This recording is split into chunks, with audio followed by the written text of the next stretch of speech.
وذكر فإن الذكرى تنفع المؤمنين.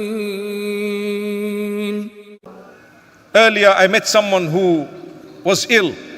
The dua for them is important, but more so the mindset of the person needs to be correct.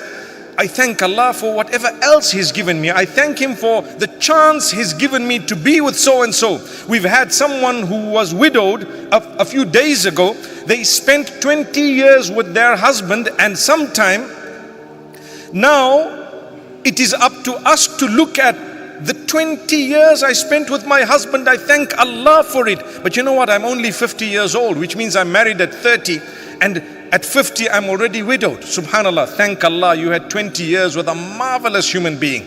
You had 20 years amazing. Yes, it's difficult. Yes, it is tough. Yes, it's normal to cry. Yes, you will shed tears. Yes, you will miss them. Yes, you will pray for them. Yes, you may do a sadaqah jariyah on their behalf, a charity and whatever else. But you will still thank Allah for giving you that opportunity. Subhanallah. There was a lot of goodness that came out of it. Part of your journey to Jannah was with that person perhaps. Maybe your things in your life changed because of all of that. Thank Allah. Look at the positives.